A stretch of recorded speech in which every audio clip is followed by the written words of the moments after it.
Good morning, everybody. We have talked in the course of the semester many times about the Hellenization of Roman architecture, about the impact that Greek architecture had on Roman architecture. And we've talked in particular about the two Philhellenic emperors, Augustus and also Hadrian, and the kinds of monuments they commissioned during their reign that were so clearly based on those in ancient Athens, Athens especially of the classical period, cradle of civilization, and where where scholars often speak of as the birth of democracy. I want to turn full circle, go full circle here, and return to the whole question of Athens by looking at Athens itself, because Athens also became a Roman colony. And you won't be surprised to hear that it was built up under primarily two Roman emperors, namely Augustus and Hadrian, just as one would expect, the two major Philhellenic Roman emperors. I show you a spectacular view of Athens as it looks today. And you can see here that the city of Athens and some of its antiquities extremely well preserved, is a city that is located, it's actually a city that's located in plains surrounded by mountains. And it also has three major hills, as I think you can see from this extraordinary image. One of those hills, of course, is the famous Acropolis.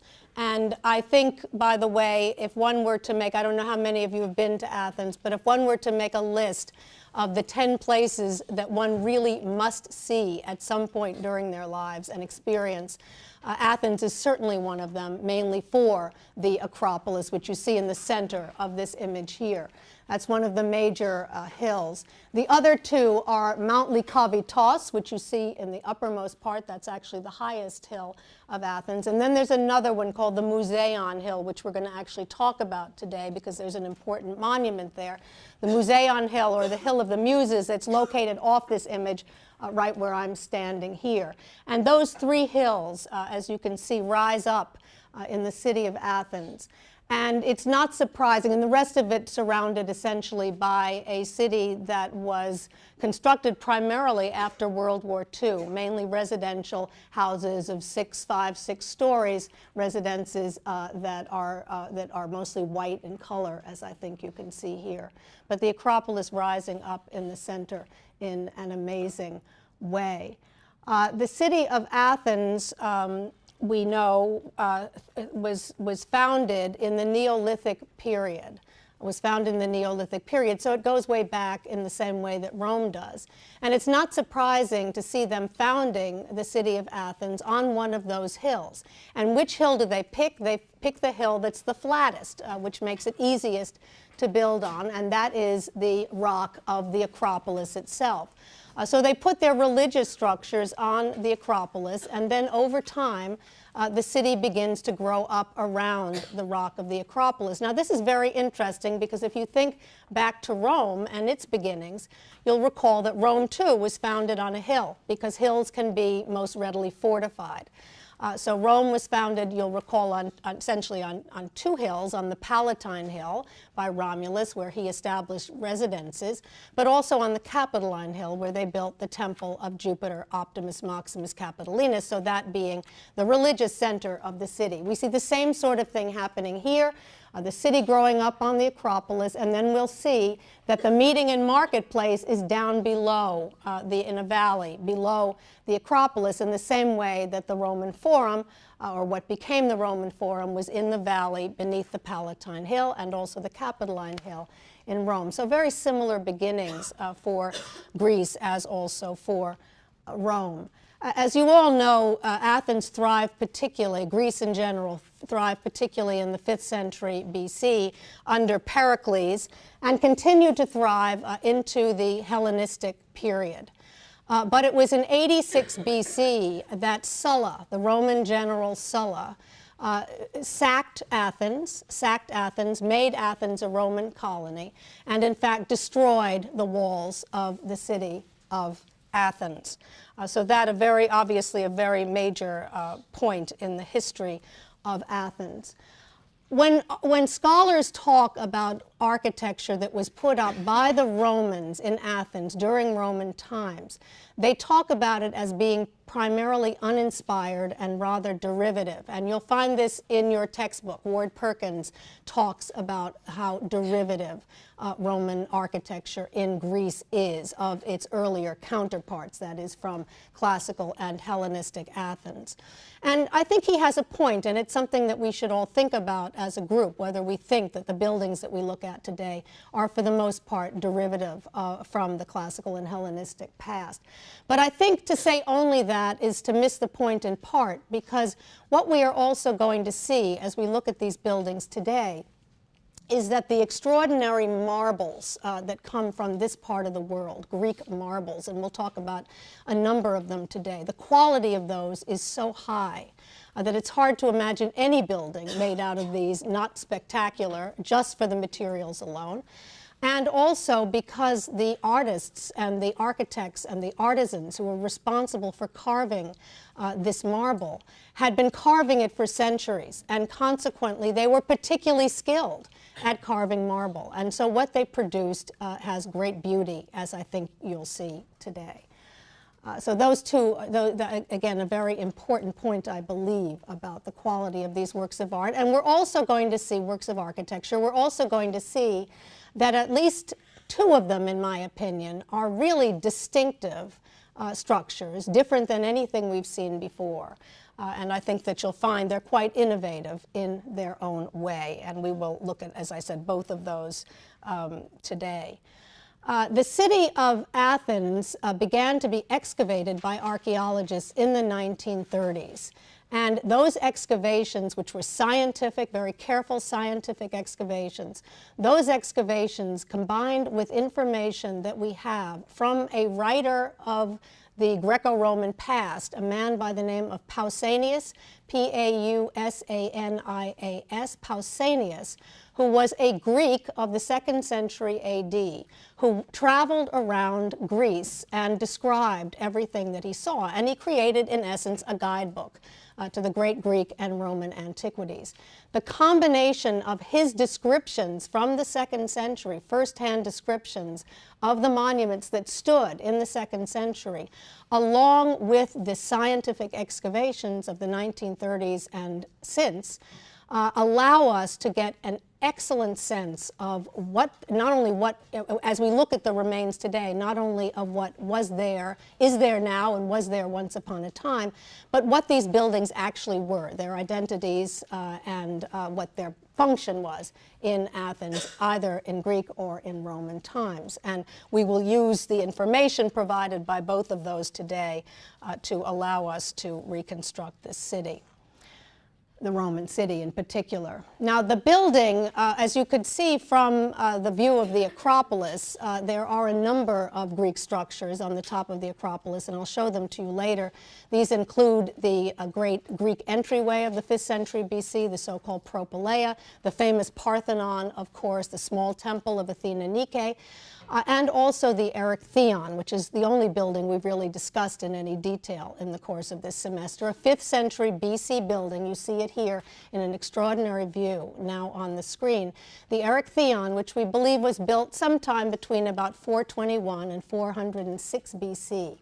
And the reason that it's important is not only because it's an incredible example of 5th century Greek architecture, but also because of the buildings up on the Acropolis, it is the one that seems to have captured the imagination of Augustus and also Hadrian when both of them visited the city of Athens, but also of the Romans as a whole. And you'll remember the reason for that is essentially the Porch of the Maidens, which you can see so well in this view. The Porch of the Maidens that exerted a very strong impact on Augustus and Hadrian. Before I talk a little bit more about the Porch of the Maidens, though, just something about the rest of the construction. You can see as you look at the columns that they are of the Ionic order, a particularly attractive and elegant version of the Ionic order with the Ionic capitals with their very attractive volutes. You can also see the materials that are used here. What you can't see is what's used for the foundations. That material is called poros, P-O-R-O-S, poros, used for the foundations of the Erechtheion and also many other of the buildings that we'll look at today.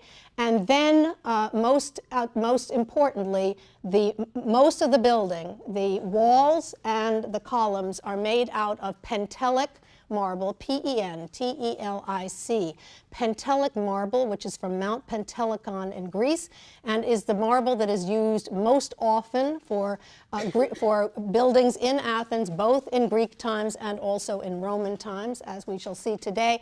And it's characterized by being gleaming white, really blindingly white, as one looks at it in the very bright Greek sun against the blue sky.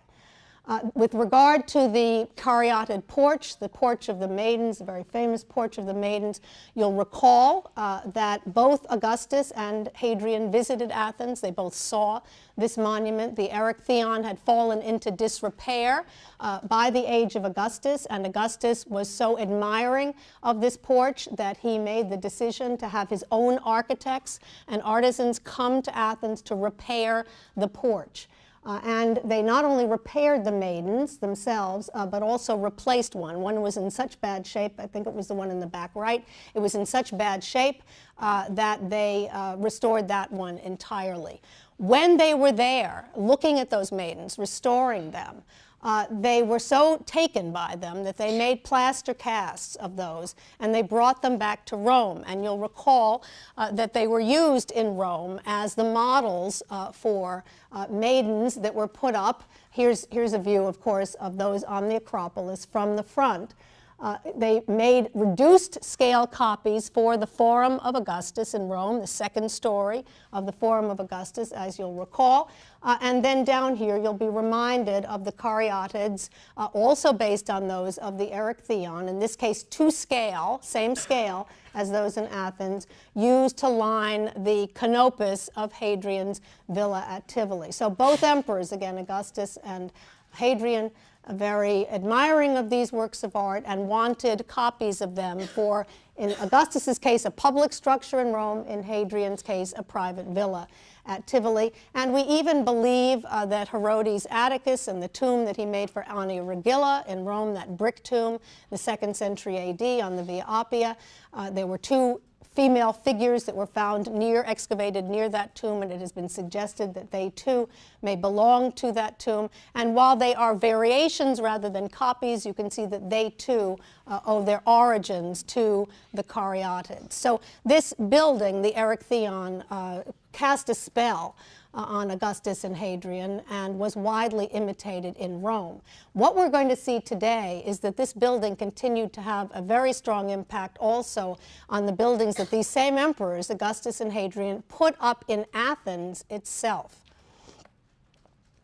Before we look at Athens, I want to take a very short trip to another city, the city of Eleusis, E-L-E-U-S-I-S, the city of Eleusis in Greece, because I want to make one more point about the caryatids and about the important exchange that we believe was going on between Rome and Athens already in the late Caesarian period and into the age of Augustus.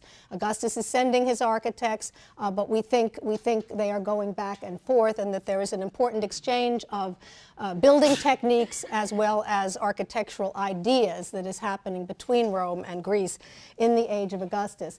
Eleusis, and you see what it looks like today, is a hilly town that is located not too far from Athens. And it was particularly popular in the Greek period because, or particularly important in the Greek period, because it had a sanctuary of the goddess Demeter. the goddess Demeter. And the goddess Demeter, or surrounding her, was this very important mystery religion, the so-called Eleusinian mysteries, after Eleusis, Eleusinian mysteries, that took place here. And people came from far and wide to partake of those Eleusinian mysteries. And so the city was built up in classical and Hellenistic Greek times.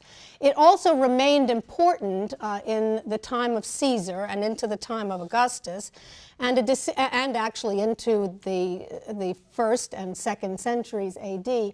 And over time, decisions were made to add to the sanctuary of Demeter by the Roman emperors and generals, and also and using, of course, the service of their own architects from Rome, but working in concert with those in Greece. And one of the decisions that they made was to provide the sanctuary of Demeter with 2 additional gateways, an inner gateway and an outer gateway. The outer gateway, which is the larger of the 2, was put up in the 2nd century AD by the Antonine emperors. But the earlier one, the inner or smaller gateway, was put up already in 50 BC. So at the late Republican period, put up in 50 BC. And there are some remains of it, enough that we can come up with quite good reconstructions of what it looked like. And I want to show you those fairly quickly in passing, just because they underscore this important connection that is going on between Rome and Greece in this period. We see one side, this gateway actually has 2 sides, and we see one side of it here. With columns and a quite traditional pediment above. The triglyphs and metopes that you see here have representations of sheaves of wheat and what are called cistae, C-I-S-T-A-E, which are baskets, both of which have to do with the Eleusinian mysteries and the worship of Demeter. But what's most interesting for us, and it may be a little hard for you to make this out in this reconstruction, but what's interesting for us are the capitals, because the capitals are examples of the so-called zoomorphic capitals that we've seen before, capitals in which the upper parts of the bodies of animals take the place of the spirals and grow out of the acanthus leaves. And I can show you one preserved example from Eleusis over here on the left-hand side of the screen, made out of Pentelic marble. We see it here, and you can see the acanthus leaves, and you can see a part of the upper part of a bull that is growing out of a bull protome that is growing out of the acanthus leaves. That should remind you of something we saw much earlier in the semester. Does anyone remember where this capital comes from? I know you all know.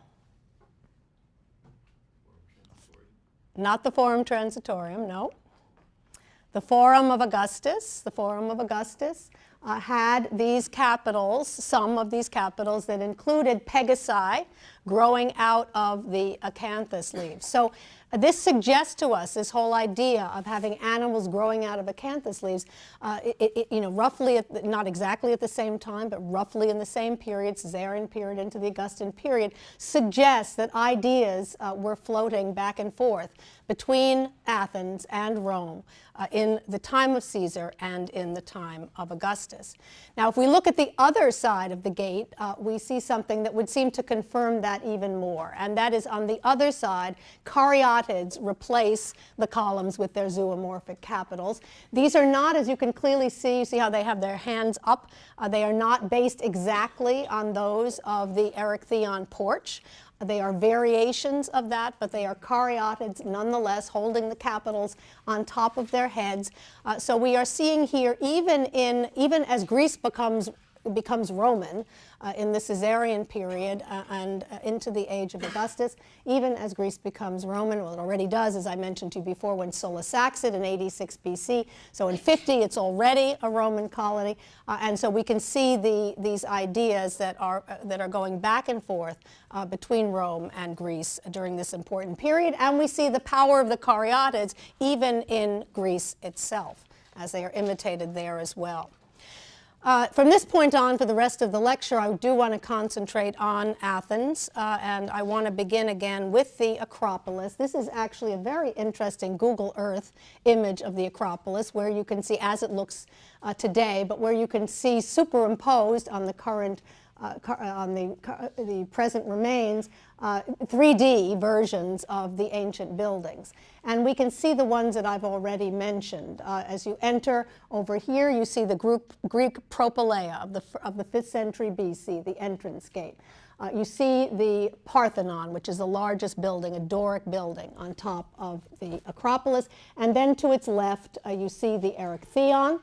And in the back, the remains of a museum, I mean not the remains, a museum that is in part underground, which is why it looks so flat, that houses the original caryatids and a lot of other sculpture. The ones that you see on the porch today are copies of those originals that are in the museum, as well as other sculpture that was found on the Acropolis. And you can also see here the Odeon of Herodes Atticus, which I have mentioned to you, where the Yanni concert took place on the slope of the Acropolis here.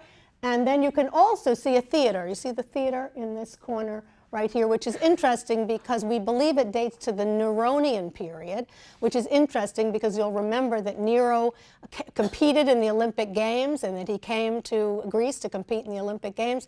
So it's not surprising, even though we don't think of him as one of the great Philhellenic emperors, it's not surprising to see that there was some construction in Greece during the Neronian period. I want to turn to what's interesting, actually, about what the Romans do in the age of Augustus. When Augustus goes up here himself, sends his architects to repair the porch, is a decision is made to build a little shrine to Augustus and to Rome, a temple to Augustus and Roma. And they decide to put it in the back left corner of the Parthenon, and you can barely see it there. But it's a small round building at the uppermost part of the Parthenon, between that and the museum. And I'm going to show it to you in detail in a moment. And they build that from scratch. But they also take a pillar that is located right at the beginning of, or right in front of the propylaea that was put up in Hellenistic times, and they transform that into a Roman monument. And it's those two that I want to turn first. This is Google Earth again. You can see the Parthenon, the Erechtheion, and these 3D versions. Can you see just that little, that round circle right next to the edge of the Parthenon? That is the temple of Augustus in Roma. And the fact that it is so small, I think, is strikingly interesting because it shows that although Augustus was willing to have a building put up to himself and to Roma on the Greek Acropolis, and so he wanted to make his presence known, he did it in a very modest and very respectful way, it seemed to me. He could have built much larger than he did, and he opted not to do that, which tells us something about Augustus and perhaps his reverence for things Greek. We are looking at two views of what survives of this small round shrine. Actually quite a bit. I mean, it's not standing any longer, but you can see parts of columns and parts of the curved entablature, curved architrave, and some of the other building elements very clearly here, including one of the capitals. Again, it was a round structure. It had 9 Ionic columns. It was made entirely out of stone, and it had a sloping stone roof. And this restored view shows us exactly what it looked like, as well as how small it was in relationship to the Parthenon, which absolutely dwarfs it in scale, as you can see in this restored view. Here, the small temple of Augustus in Roma was built sometime after 27 BC, and you see it here, Ionic capitals, and then a sloping stone roof. And if I show you the remains again, where you can see one of those Ionic capitals still preserved here, and we compare that Ionic capital to the Ionic capitals of the Erechtheion in Athens, on the Acropolis, we see the close resemblance between the two. And the reason for this almost certainly that because Augustus's architects were working on the Erechtheion, were restoring it, were repairing it. They were captivated not just by the caryatids, but also by the rest of the structure, by the quality of the marble, by the attractiveness of the Ionic columns with their spiral volutes at the top. And they not surprisingly used those as the model for the capitals that they carved for the small shrine of the temple of Augustus and Roma. But I think it also shows their reverence for things Greek and their desire to establish a dialogue between the 5th century BC structure and the Roman structure built right after Augustus became emperor. I wanted to mention one other material that is used in the Erechtheion. We talked about the poros for the foundations, the pentelic marble for the walls and the columns. But if you look here, you'll see the slight blue cast to the marble that is used for the frieze. That is so-called Eleusinian marble from that part, from the Eleusis area of Greece. Eleusinian marble with a slightly blue cast, and that is used in the Erechtheion as well. I mentioned that the temple of Roma and Augustus was put up, was built from scratch. There was nothing there before, and it was built anew during the Augustan period. But I also noted that there was another monument that we could call a Roman intervention to the Acropolis that was actually already there, but was transformed in Roman times. And I show it to you now. Here we are making our way with all of these other tourists up to the top of the rock of the Acropolis. We've climbed up the stairway, which is not at all, it's not particularly steep. We've made our way up. We're about to enter into the Greek propylaea of the 5th century BC. Note the Doric columns, the triglyphs and metopes of 5th century Greek architecture. And we see next to it this pillar. It's a very interesting pillar. It's very prominent. It's the first thing you see when you enter the Acropolis. So it's whoever built this initially wanted to be noticed, that's for sure. And we know it was a Hellenistic king by the name of Eumenes, E-U-M-E-N-E-S, Eumenes II, who was king of the Hellenistic Greek kingdom of Pergamon, P-E-R-G-A-M. U-M or O-N, whether you use the Greek or the Latin spelling, Pergamon, and he commissioned this monument in 178 BC to honor himself. And you can see that the purpose of the monument was to create this pillar upon which a statue of him would have been placed. And I show you the pillar once again here. And you can see its shape. It has a stepped base, and it tapers at the top.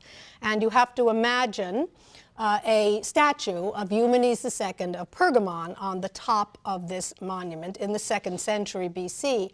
And it was altered in the 1st century BC when Marcus Agrippa, the close childhood friend, confidant, right-hand man of Augustus' son-in-law, in fact, decided to replace the statue of Eumenes with one of himself. So he transforms this Greek Hellenistic monument into an Augustan monument that honors Agrippa. And Agrippa, it's not surprising to see Agrippa honored in the East. He was involved in Eastern military campaigns, and we'll also see that he not only, and I mentioned this earlier in the semester, he not only had a building, he not only he not only instituted a building program in Rome. He was responsible for the so-called Baths of Agrippa that bear his name. Not much is preserved, so I didn't show those to you. And also a pantheon, the first pantheon that I did mention, the pantheon that Agrippa built, that's referred to in the inscription that Hadrian placed on the pantheon. Marcus Agrippa made this building, as you'll recall. The pantheon that we know had a caryatid porch. So Agrippa in Rome is also carrying the caryatid imagery into Rome in his building program, but he also instituted a building program in Athens, as we shall see. So it's very important. It was not surprising to see him honored along with Augustus on the Acropolis, and actually in a way that was much more noticeable, to be hit by that statue of Agrippa as you climbed the Acropolis and went into the Propylaea must have been very striking indeed.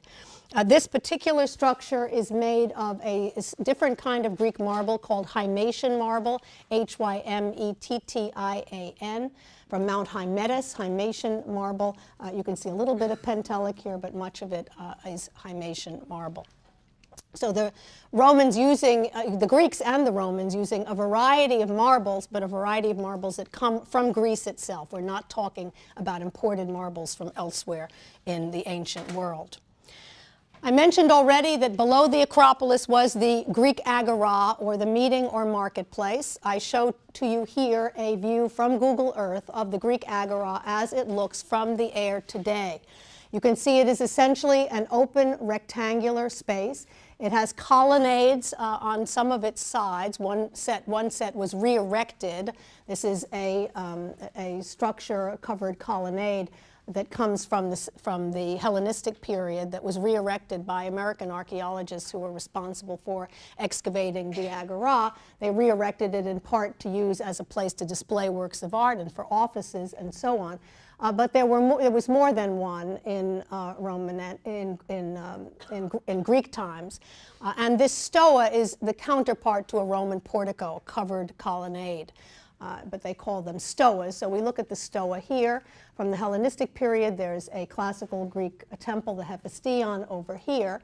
And in the center, there is a building called a music hall that was built by Marcus Agrippa, the so-called Odeon of Agrippa, that we know quite a bit about and that we're going to look at today. But again, what's particularly interesting, I think, is the fact that we see the Greeks building their religious structures on the Acropolis and then down below the meeting and marketplace. And you can see the impact that this sort of thinking must have had on the Romans when they made their own decisions about building Roman forums. But there are distinct differences, and we've talked about them already this semester, between a Greek agora and a Roman forum. What Greek agoras do not have is that central, that focus of having a single temple on one end dominating the space in front of it. And they're more square, whereas Roman forums, as we've discussed, are more rectangular in shape, with, again, the temple at the short end.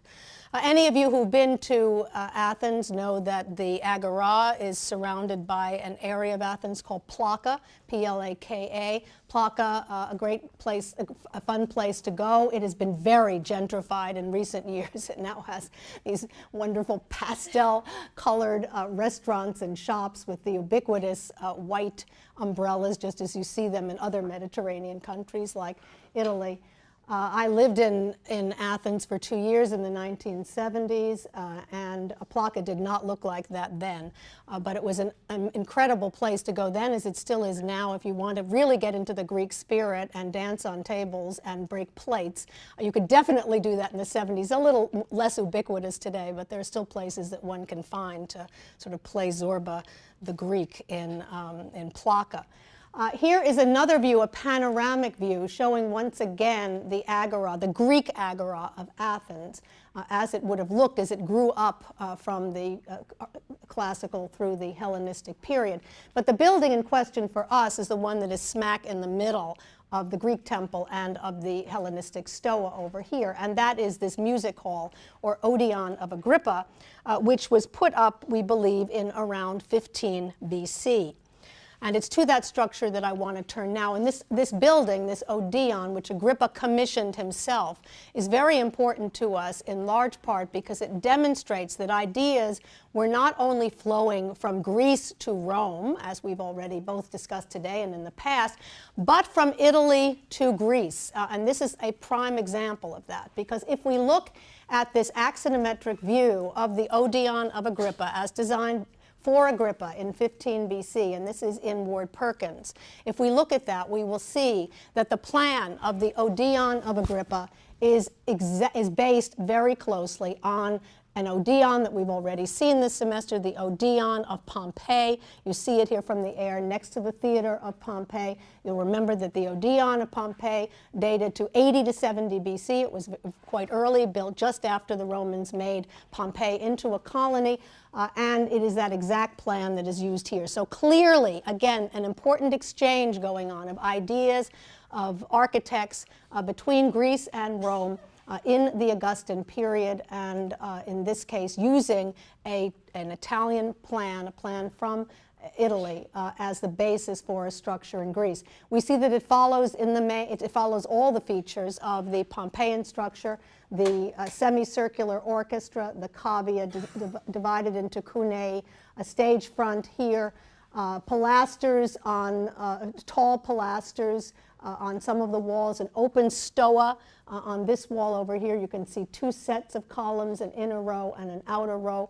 We know that the spectators entered the structure through this porch when they were coming to a musical recital, and over here there was another entranceway that was used by the musicians and also by visiting dignitaries. This was a smaller entranceway that was made up of a small temple front with a pediment and Doric columns here, and we can also see tall pilasters on the outside of this structure. And of course, this building, as all Odea, was roofed in antiquity for the acoustics, and the one in Pompeii was, of course, also roofed. Another view, a cross-section of the Odeon of Agrippa. You can see it here, which shows you the same sort of thing, the tall pilasters on the outside of the structure, the entranceway through the stoa for the spectators, the other entranceway over here, the smaller entranceway into that part of the structure, all very well shown, and this may even be better, this model of the Odeon of Agrippa, where we can see what it looked like from the outside. We're looking at the northern end, which is the end where we have that small entranceway with very simple temple-like in appearance.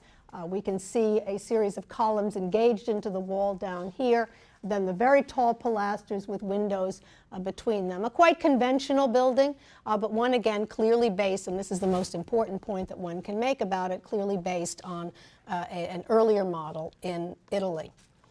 The capitals are interesting. You remember the stoas, the two open colonnades that I showed you as one side of the building, the inner one and the outer one. I'm going to forget which way. The outer one, I believe, no. The outer one, I think, there are two different orders. One of them is Corinthian, as you can see here. I think that's the outer, but I may have that backwards. One of them had Corinthian capitals, and you see those here with the elegant volutes growing out of, the elegant spirals growing out of the acanthus leaves, and the other is of this type. A type that we have seen before, but not frequently, where we have lotus leaves growing out of the acanthus leaves. And that, of course, is a kind of capital that we mentioned is inspired by capitals in Egypt and was used also much later, in much later times, at the Forum at Leptis Magna, the Severan Forum at Leptis Magna. So a type of capital that is characteristic of Egypt that turns up here. So it's another example of the way in which these architects and patrons are looking at models from all over the world, not only the Odeon in Pompeii, but also structures from Egypt, and combining those motifs in a new way, in a very fertile mix, as you can see. With regard to the later history of the Odeon of Agrippa, over the years, students sometimes have asked me, I haven't gotten this question this semester yet, but students have asked me, or have said to me, Professor Kleiner, you show us in the course of the semester all of these great works of Roman engineering and architecture, the Pantheon and the Colosseum and aqueducts and so on and so forth, and everything. You do tell us about fires, that fires sometimes destroy these works of art or works of architecture, or they're destroyed because of other natural events, like events of nature like earthquakes and so on. But you never tell us about the buildings that failed. Were the Roman architects always successful, or did they build buildings sometimes that fell down? And so I always use this as an example, because yes, they sometimes did make mistakes, and some of their buildings did collapse. And this is one of them, the Odeon of Agrippa. After it was viewed and described by Pausanias, the roof collapsed entirely. Now, it lasted quite a while from the time of Augustus to the 2nd century of Pausanias, but nonetheless, the roof collapsed entirely, and the roof had to be completely rebuilt. And at the same time, the architects decided to modernize the northern end of the structure and to add a new portico to the building. They also changed its use, by the way, from an Odeon to a general lecture hall during that period. So in 150 AD, we see that the northern end is completely redone, and it's interesting to see what they decided to do. They replaced that very small conservative Doric entryway with something with a lot more pizzazz, as you can see, a series of male figures. These are male tritons, T-R-I-T-O-N-S, tritons, which are essentially male mermaids. Male tritons that are essentially male mermaids, on these tall, decorated bases, as you can see here. And their gestures or mirror images of one another, or reversed images of one another, which creates a certain liveliness to the facade, to the northern facade, that this building did not have before. And that happened, again, in the mid-2nd century AD. And interestingly enough, much of what survives today are those tritons. You can still see them on their bases here, on their tall bases, or part of them here. And you can see the relationship of the Odeon of Agrippa in this very good image to the Acropolis in Athens. You can see the Erechtheion peeping up over there. You can see the great pedestal that Agrippa would have had his statue on right here. So I'm very tempted to say, in fact, I will say, that I don't think that was lost on the designers, that when they chose the spot for the Odeon of Agrippa, they had very much in mind that it would be in one of these interesting architectural dialogues with the pedestal that had the statue of Agrippa at the entranceway to the Acropolis. I think that was certainly very carefully orchestrated. In the same way, you'll remember Julius Caesar and his architects orchestrated a relationship between the Temple of Venus Genetrix and the Temple of Jupiter OMC on the Capitoline Hill in Rome. Despite the fact that you see when you visit the Agora, the Greek Agora today, and look at these statues, despite the fact that they are all that stands, there's a lot, you will see that there are lots of other remains on the ground, and with those remains and the excavations that were done by the American archaeologists in the 1930s, the reconstruction that we looked at from Ward Perkins, we believe, is a very accurate reconstruction of what the Odeon of Agrippa looked like.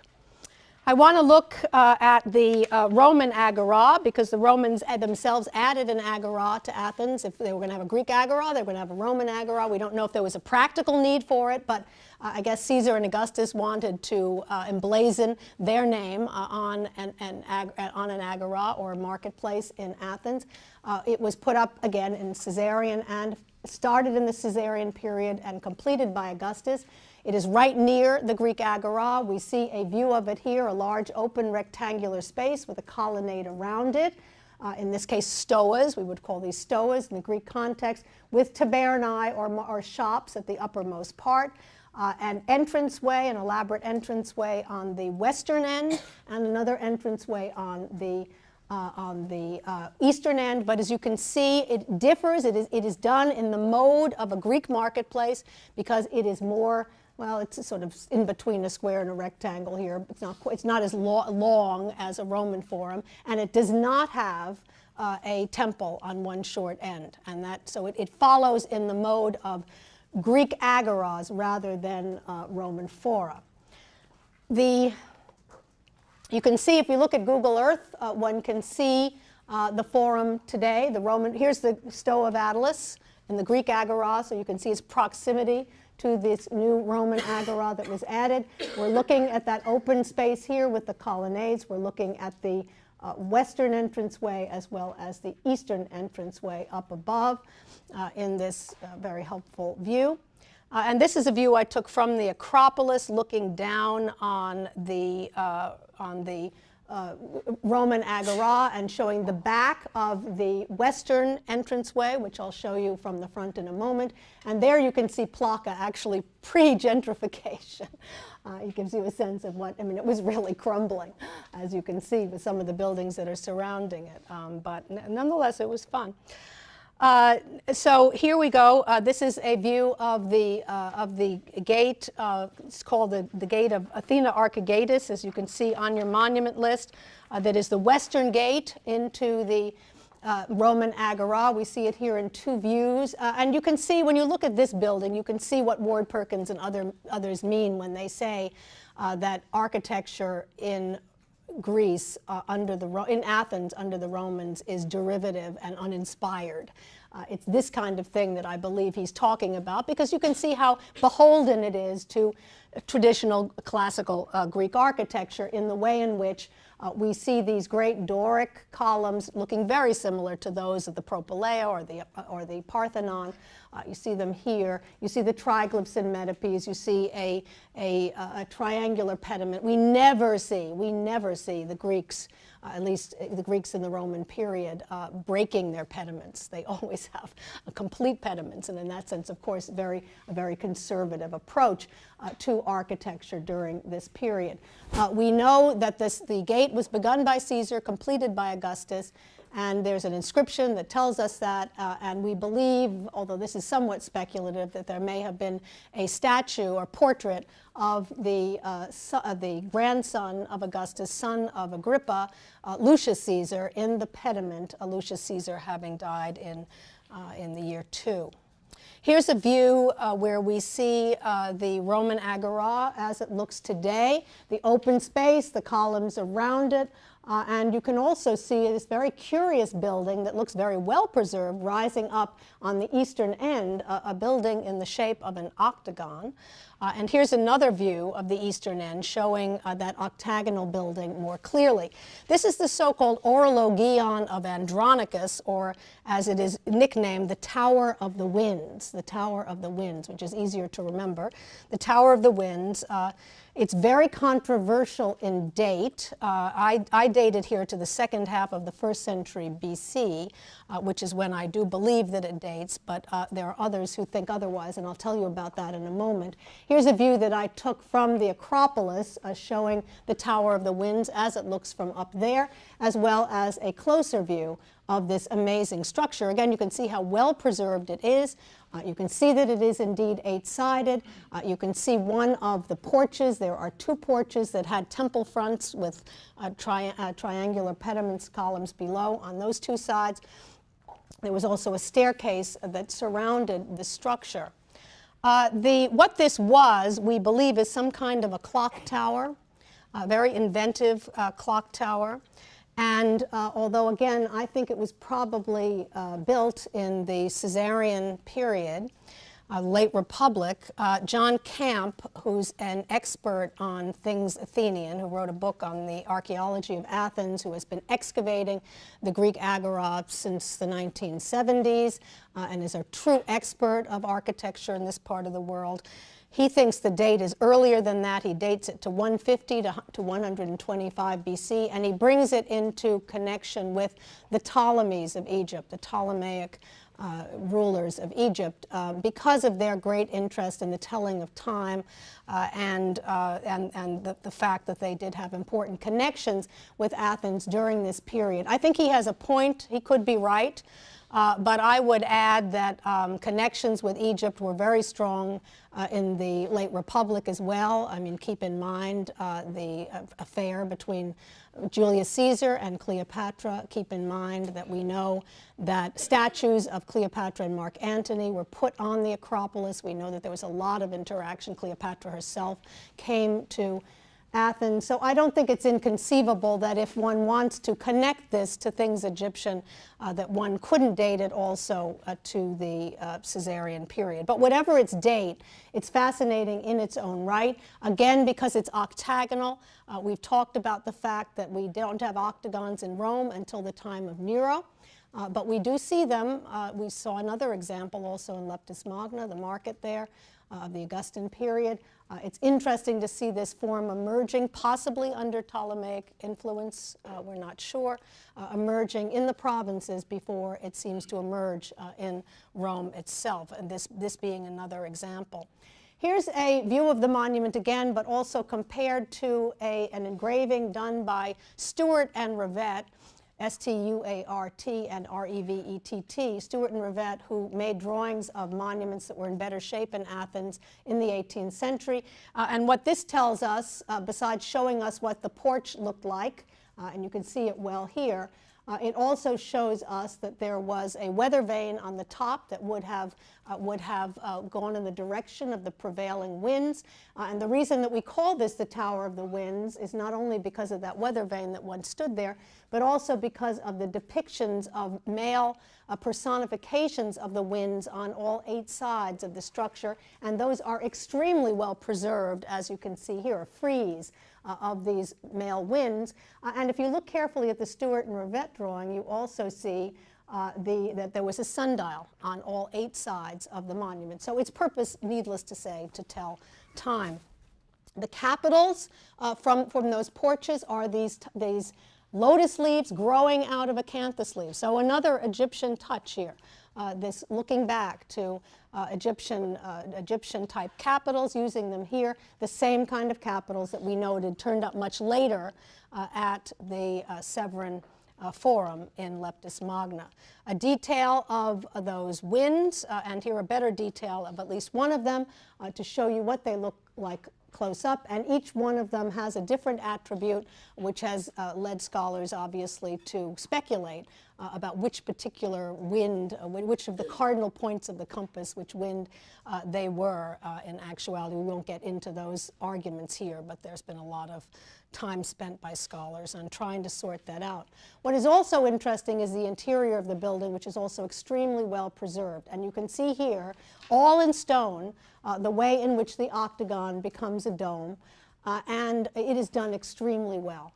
I mean, this goes way beyond any kind of stone dome that we see either in Etruscan or Roman architecture in Italy. And it shows us, once again, it underscores more than anything else I could show you, the talent of these particular architects who had been carving this Greek stone for centuries. The way in which they are able to make this transition from octagonal shape to regular dome here is extraordinary. They did not need concrete to create a great dome in this wonderful structure, the Orologion of Andronicus, or the Tower of the Winds in Athens. The other great Philhellenic emperor was, of course, Hadrian. We know Hadrian came to Athens on 3 occasions, and we know the exact dates of his visits. 124, the first visit, 124 to 125, Hadrian was in Athens. He came another time in 128, and he came a third time in 131 to 132. And all the buildings that I'm now going to show you date roughly to the times of those 3 visits. The first one you see in an engraving here. This was an aqueduct. When Hadrian came to Athens for the first time in 124 to 125, he said, we need to supply water to the people of Athens. And so he set his architects at work to build an aqueduct for Athens. They created a reservoir on Mount Lykavitos, the highest mountain in Athens, a reservoir, and then on the side, one of the sides of the mountain facing the city, they built a kind of a structure, kind of a bridge that in part carried that water into the city. It no longer survives. There are a couple of bases from it. That's it. But we do fortunately have engravings that were made when it was in better shape, when part of it still stood. And we see one of those engravings here. And what we can see right off, Ionic capitals. Ionic capitals clearly based on those of the Erechtheion. So the Erechtheion, still a beacon for architects, still a monument to be emulated in the time of Hadrian as it was under Augustus. We see an inscription, and then we see something quite extraordinary. If we look very closely above the right-hand Ionic capital, we see the beginning of an arcuated lintel. Straight lintel, the beginning of an arcuation. So what does that tell us? That tells us clearly, and here's a Stewart and Rivette drawing of that element when it was in better shape again, a straight lintel, an arcuated lintel with an inscription mentioning Hadrian. That is the same kind of arcuated lintel that we saw at Tivoli, at the Canopus, that we saw in Ephesus at the Temple of Hadrian in Ephesus, showing that this particular motif, this arcuated lintel, very much associated with Hadrian, says this is a Hadrianic building essentially, and used not just in Italy but elsewhere in the Roman world. So again, these exchanges of ideas and motifs and artists and architects during the Hadrianic period, as was the case under Augustus. Over here, we're looking again from Google Earth at the Roman Agora. Next to it, a library of Hadrian, a library that bears Hadrian's name, that was also put up in Athens during the Hadrianic period, specifically in 132 AD, connected to the last visit that Hadrian made to Athens. We can see that it is a large open rectangular space with the library itself at the uppermost part, and then a facade that has projecting columns. And I'll show that to you better in a moment. Here's a view I took again from the Acropolis, showing that open rectangular space as it looks today. There's some later buildings built into it. And here we're looking at the back wall of the facade, which we'll see has projecting columns on it. Here's a plan of the Library of Hadrian of 132 here on the right-hand side of the screen. And you should be struck immediately as you look at this plan with its open rectangular space, with a pool here in the center, with the columns going all the way around, with an entranceway in the front, with projecting columns on that facade, with a series of niches that are alternating segmental and rectangular, with, again, the library located in that uppermost part with other rooms forming a kind of wing on either side. This should remind you without any question of this. And what is this? Sam? The Forum Pacus, the Forum of Peace, or the Templum Pacus of Vespasian in Rome. So once again, and it is a near clear duplicate, even though this is a library and this is a temple or a forum, although we talked about the fact that we weren't absolutely sure how this was used. It may have been used as a kind of museum in Rome for the spoils and other works of art that Vespasian and the Flavians wanted to display. But once again, we are looking that the influence does not flow only from Greece to Rome, but from Italy to Greece. And in this case, they are also using as a model for the Library of Hadrian an important building type in Rome. They're using it, perhaps in a different way, but nonetheless, they are using almost that exact plan for this 2nd century building.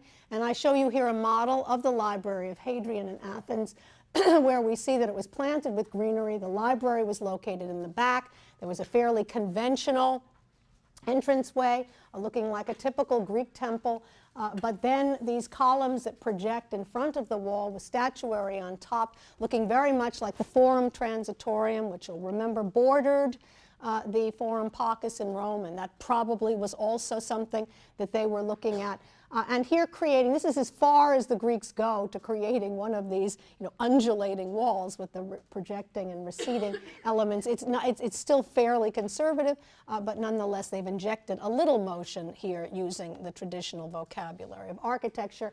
And here we see a view of the wall of that facade. What survives of it today. The wall is made out of white Pentelic marble, and the columns are made of a slightly, I don't know if you can see it from where you sit, but a slightly greenish tinged marble that comes from a place in Greece called Karystos, K-A-R-Y-S-T-O-S. So again, this interest in varied marbles that come only from the very rich quarries that Greece has. They did not have to go anywhere else to get high quality marble and to get marble of a wide variety of colors. I want to turn now to a structure that has one of the most complicated building histories of any building I've shown you in the course of the semester. and I'll run through that relatively quickly. This is the temple of Olympian Zeus, the so-called Olympieion, that was put up, or that was dedicated by Hadrian in the year 131 to 132 on the occasion of his third visit to Athens. But it had, again, a very long building history. It goes back to the archaic Greek period when it was begun. It was begun by the so-called Pisistratids. I put these words on your monument list for you. The Pisistratids, who were Athenian tyrants. They began to build it in the archaic period as a Doric temple. The construction was stopped, however, at the end of the 6th century BC in 510. It was resumed in the Hellenistic period in 174 BC, when Antiochus Epiphanes, and his name is also on the monument list, Antiochus Epiphanes, a king of Syria, decided to employ a Roman architect by the name of Casutius, also on your monument list, to finish the building. A Roman architect, that's interesting, that we see a Greek Hellenistic ruler hiring a Roman architect. Speaks to that exchange, again, that is going on. Casutius decides to use the Corinthian order, and he finishes it up to the architrave, the building up to the architrave. When Antiochus dies in 164, that's where he's up to. That's where at 164 they've built the building up through the architrave using the Corinthian order. Sulla sacks Athens in 86 BC, and you'll remember what Sulla does. This is that very temple with the 55-foot tall columns that Sulla eyes and says, I want those. And he brings several of those back to Rome to be used in his renovation of the Temple of Jupiter, OMC, those very columns.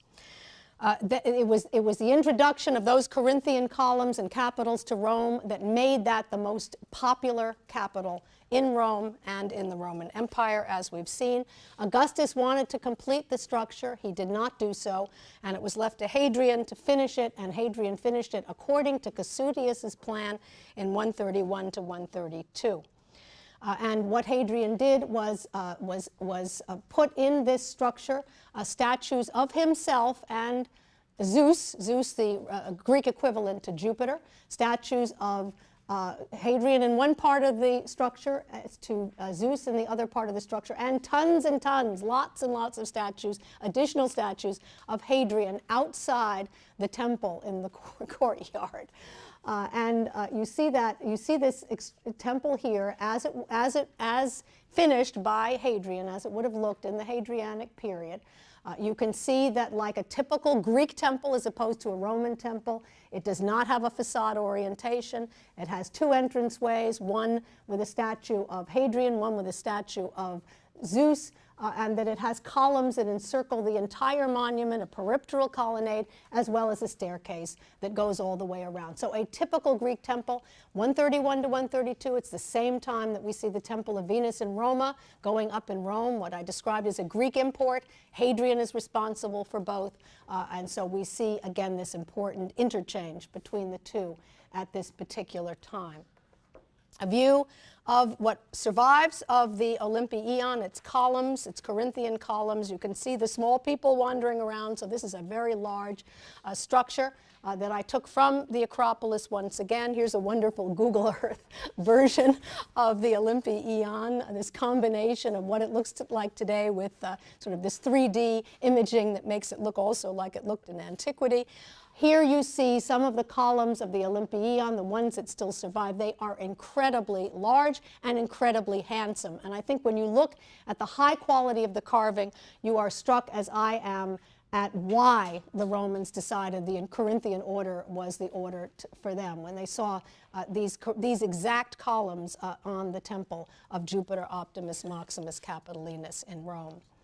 When Hadrian made his visit to Athens, in the last visit to Athens in the 130s, The city benefactors busily got together to put up an arch that would be ready for Hadrian when he arrived and that he could parade through, and that is the so-called Arch of Hadrian, which you see here in a view of what it looks like today and in a Stewart and Rivette drawing on the right-hand side of the screen. Again, a quite conservative arch, very simple, single arcuation in the center, pilasters done with Corinthian order. Columns would have been added here, a second story with a pediment, no split pediment here. We see a straight, conservative pediment here. And the Stewart and Rivette drawing tells us that in antiquity there was a marble slab that was located in the center of that edicula in the second story, and we know there were statues. The inscriptions tell us that there were statues on both sides of this, and the statues are very interesting because on the side that faced the ancient Greek city there was a statue of Theseus and an inscription that said, "This is Athens, the city of Theseus." And on the other side, of course, they put up, in order to pay obeisance, to honor Hadrian and to try to extract favors from him, undoubtedly, they put up a statue to Hadrian on the other side, and that inscription says, "This is the city of Hadrian, not the city of Theseus." The last monument that I want to show you is a monument that is near and dear to my own heart, because in the 2 years that I lived in Athens in the 1970s, I was working on a book on this particular monument. The monument doesn't date to the Augustan period, and it doesn't date to the Hadrianic period, which makes it all the more interesting. It dates to the time of Trajan, and it has nothing to do with either of those two emperors, but with a man whose name is a mouthful, and that is Gaius Julius Antiochus Epiphanes Philopappus. You don't have to remember all of that. I like to call him Uncle Phil. You can call him Uncle Phil. That's the easier way to refer to Gaius Julius Antiochus Epiphanes Philopappus. Nonetheless, he was a very interesting man, and we know a lot about his bio. We know, for example, that he was the son of a king of Commagene, a Hellenistic kingdom in the eastern part of the empire, in ancient Anatolia, what is now Turkey. He was a son of that king of Commagene, Commagene, and his relatives had been kings for some time. But he was unfortunate, although he was slated to become king himself, he was unfortunate that Vespasian, the Roman Emperor Vespasian, conquered Commagene, made it a Roman colony, deposed the kings, and became ruler himself in a sense. And so Philopappus, because of the Romans, never became king of Commagene. He seems to have made the best of it by making his way to Rome, using his influence and his high station as a deposed king to finagle for himself a position as suffect consul in Rome. What was a suffect consul? A suffect consul was kind of a consul in waiting. By that I mean that if one of the regular consuls couldn't do his job, the suffect consul could be brought in as a substitute. So Philopappus could sort of stand and wait and hope that someone got sick and he could come in, or was in war or involved in a military campaign, then he would be called in to take his place. So he hangs around Rome for a while, and then he eventually goes to Athens. He moves to Athens. He's honored with all kinds of titles in Athens, and he eventually ends up dying in Athens and being buried in Athens. A tomb gets put up in his honor between 114 and 116, and we know the precise date because of an inscription on the monument, the still surviving monument, that makes reference to some of Trajan's titles that Trajan held between 114 and 116, but does not include titles that he got after that. So we know that it was put up between 114 and 116, and we're going to see that it features a frieze depicting Philopappus at the high point of his life, his processus consularis, his consular procession, when he was made a consul in Rome.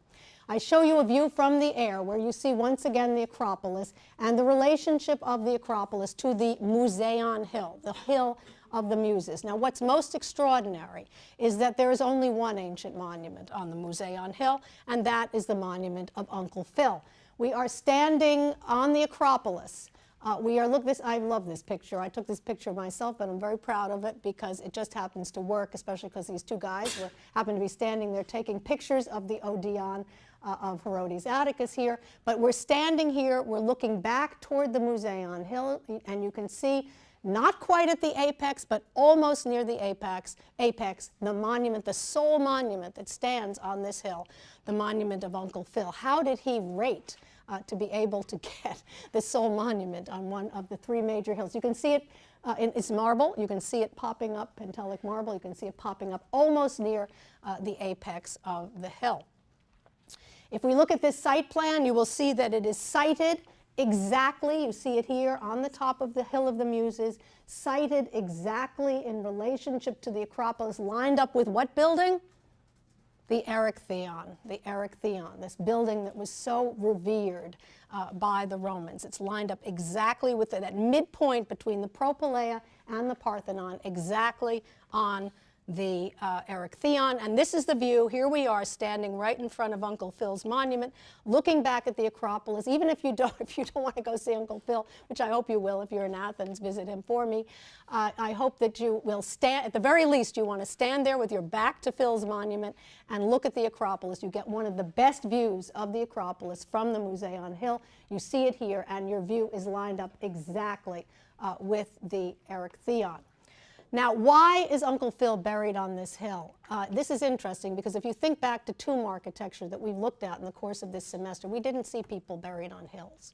The Romans don't bury people on hills. They bury people on flat ground outside the walls of the city in their necropolises. Every tomb we've seen was on flat, essentially on flat land. Why is Uncle Phil buried in a tomb near the apex of a hill?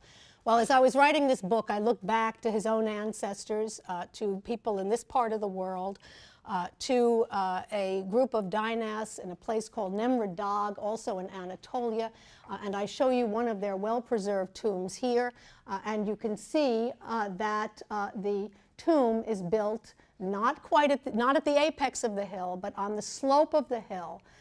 In this case, not as close as Uncle Phil's is to the apex, but moving up on that slope toward the apex. And if you look very carefully at this monument, you will see among the remains some seated statues of the dynasts of Nemrud Dag, of this part of this area that Philopapus also comes from. This is the Philopapus monument on the left-hand side of the screen as it looks today, made out of Pentelic marble, beautifully carved. It is a kind of a tower tomb with a plain base, a curved second story that has the scene of Philopapus in a chariot at the time of his consular procession, and then some statues in niches, seated statues looking very much like those of Nemrud Dag. Up above, we think it's Philopapus himself with a bare chest, headless in the center, a figure in a toga over here, and certainly another figure flanking him, another male seated figure on the right-hand side of the screen. Why do I show you the Arch of Titus in connection to this?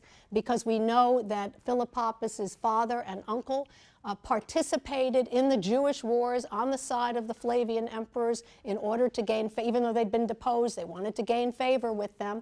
And when Philopapus went to Rome, this is a monument that he would have seen, this monument that Domitian put up to those Jewish wars that his father and his uncle had participated in on the Velia, with that representation of Titus in a chariot. And I think there's no question, and I present this in the book as a theory, that the Percessus Consularis of Philopapus closely based on the triumphal scene of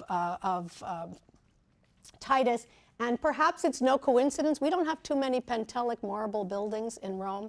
The Arch of Titus is made out of Greek Pentelic marble. Is that a coincidence? I don't think so.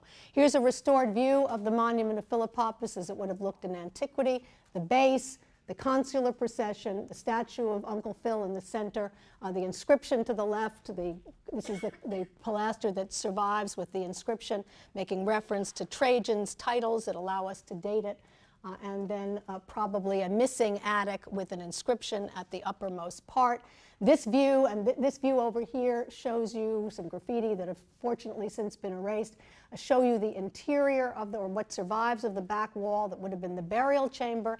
Here's a restored view showing that burial chamber, the sarcophagus of Philopappus, where his remains would have been placed, a statue of him on a console that still survives, and then columns and a straight lintel that formed what we call a naiskos, N-A-I-S-K-O-S, which served as a kind of shrine to honor him on the inside of the monument. And if we look at this cross-section of the tomb, which are in my book, we see the sarcophagus, we see the statue of Phil, and we see the way in which it is lined up with the representations of Philopappus on the outside in his chest, kind of midway between the scene of him in his chariot and the scene of him with the bare chest in heroic nudity. So during his lifetime in the consular procession, after death, up above, so honored 3 times in 3 statues on this monument. Here's a view of some of the figures that accompany him. They're wearing Roman togas because the scene is taking place in Rome. That's where the consular procession is.